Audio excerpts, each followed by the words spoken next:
Chapter 7. The BNP. Hello, goodbye. Back into the football. My social life pretty much revolved about being out with the lads on Friday nights, then the big day out on Saturday, and all that involved, from boozing, chanting, all the way to a good old ruck with the opposition, as often as not. A football hooligan? I suppose so. I was working hard, earning some good money, finally, and I'd found a group of men who watched my back, who I shared a bond with, even if it was only football. I was making good pals like little Danny, ginger kid, who never got teased over his hair.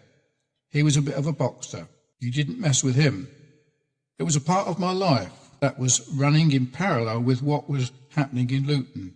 I began noticing events like Beslan, becoming aware of Saif al-Islam, of the drugs and of the prostitution gangs, all of it coming together to highlight a massive problem with one specific root cause, the Muslim community. And all the while there was a pretty supply of people parroting the same old mantra. This is a minority. The vast majority of Muslims are peace-loving. The vast majority don't agree with this and that. Really? I don't see that. I didn't then, and I don't now. Ordinary peace-loving Muslims who just want to get on in life, I'm sure. But they don't care enough about so-called community cohesion to lift a finger. If the vast majority are so offended at what the criminals and the extremists are doing from behind the protective veil of their culture and ideology, then why don't they do something about it? Why aren't entire Muslim communities, as opposed to a few individuals who happen to be making a good living out of their token gestures, taking on the extremists and the criminals? Until they do, I don't think they can use that silent majority argument. Bullshit then and bullshit now. But there are other factors. The Muslim community doesn't look for moderation or progress for two reasons. The first thing, that their book and prophet are everything. There's no separation of religion from politics, from culture, from law in Islam. It's a 7th century problem. It's too medieval to progress anywhere. And then there's the second, pragmatic reason. It suits the Muslim community interest to let the British state pander to a so-called victimised minority. Minority?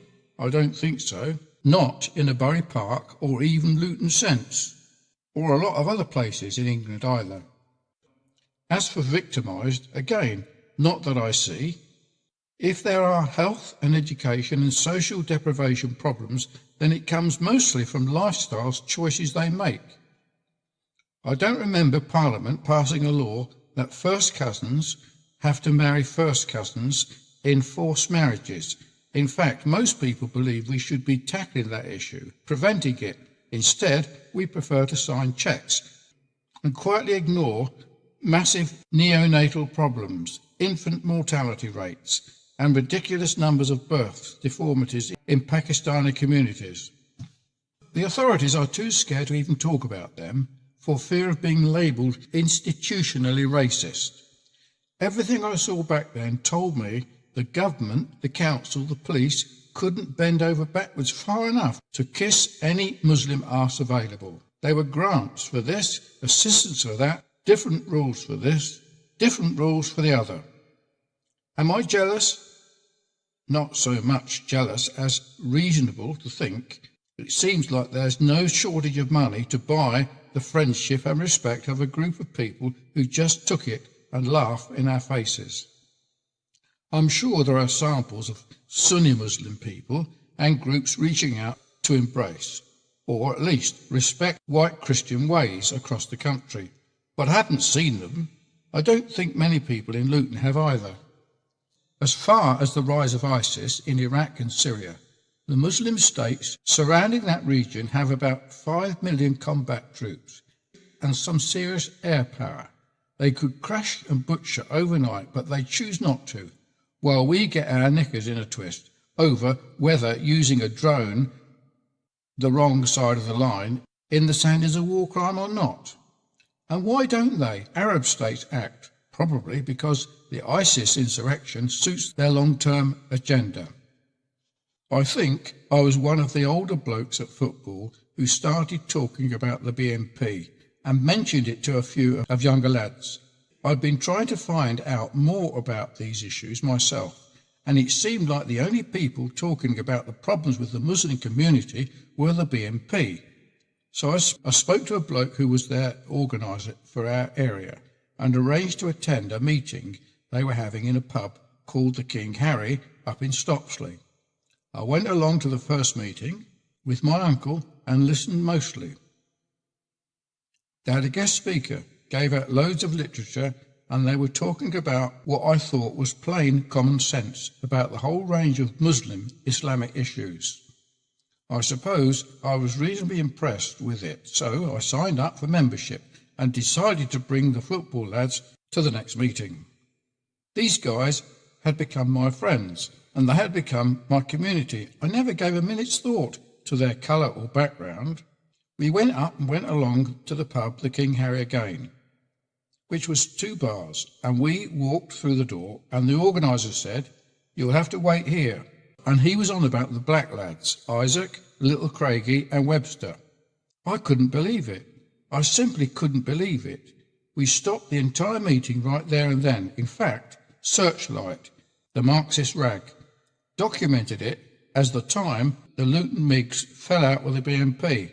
I told them straight out, "You think you're having a meeting in our pub and our estate in our town that we have brought you people to, but you're not letting our friends come in?" They discovered in no uncertain terms that we were about as pissed off as pissed can get. And that was with the BNP, as far as I was concerned. After that, any time we heard about the BNP, we just told them to go and do one. When the United People of Luton started, and after the British Defence League, one thing was clear. The BNP were not welcome. Not as a group, not as individual members, none of them. Sure, I joined the BNP after the first meeting, taking out the family membership on a 12-month deal for only £60. But as people could substantially see when they hacked the BNP membership list and published it, I didn't renew my membership. It was a very brief relationship. You probably think that I was naive for not realising that the BNP was a racist group. I'm sure I was. In those days, I didn't even know who Nick Griffin was, let alone that he used to be a senior member of the National Front. I was young and not very well educated in those matters. After that incident, the BNP didn't feature much on the landscape in Luton at all. I don't even think they stood anyone as a parliamentary candidate since then. If there was a non-Muslim or non-criminal gang in Luton of any standing, you'd have to say it was the MiGs. They would typically be the people, the recruits that the BNP would appeal to, and with that possibility kicked into touch, there wasn't much of a foothold left for them. I'd grown up with mates of every different colour and background, and there was never an issue with me. It was the ideology that was preaching hatred of my country on my doorstep. Why should men and women be discontent from standing up for the nation or either their birth or adoption because they're black, Asian or anything else? That's racist. I never ever considered myself racist, whatever the world likes to think. There were still things we could do to make our point in the streets of Luton, although they didn't always turn out quite as planned. On St George's Day 2004, there were about 200 to 300 of us in town hanging out. We do that every year, and mostly I'd be the one organising things, giving people a nudge to come out. The sun was shining, and we met in the town centre. We had a football, and everyone was having a beer and kicking a football about. It was all quiet-natured. I'd had a black flag made that said Al Mahujaron on it. And when everyone was there, and we'd all had a few beers, we pulled the flag out and burned it. Everyone was cheering. We thought it was a complete laugh, except that one of the lads got sent to jail for it, for burning those terrorist flags. He got done for inciting violence or race hate, some such bullshit. We called him Mad Keith, Keith Chambers. He was off his head at times, but a good lad. We couldn't believe it when he got time for that, especially what happened to Anjem Chowdhury and his gang started burning poppies on Armistice Day. Talk about double standards, one law for them and one law for us. When I went to jail in 2005, as I was being taken in, Keith was just walking out. I said, "Bruv, how you doing?" He wasn't best impressed. He said, "I'm in for the fucking flag, remember? It was the one I made." Poor old Keith. Later that year, after the flag burning, Luton were playing Peterborough, and you might usually have expected a bit of aggro, but on that occasion I got in touch with their lads and said we were all coming up, but not looking for trouble with them. I said if they wanted to meet up with us, they were welcome. Whites and blacks were being targeted for random violence by Muslim gangs. Our women were being groomed and pimped. Shops were pumping out heroin like sweets. I produced a leaflet with all this on and basically saying that if I knew what was going on, why didn't the police? And why wasn't anyone doing anything about it? The leaflet made the point that we wanted this protest to be peaceful, that we were aware of criminality being carried out by a minority, that all al-Muhajirons was a minority, but that they were minorities that we all needed to do something about. I didn't know if I was even allowed to hand these leaflets out, but the local paper actually helped. They printed most of the leaflets, being left typically to remove references to grooming and selling heroin. On the day, the Peterborough fans tried to join us, but the police wouldn't let them.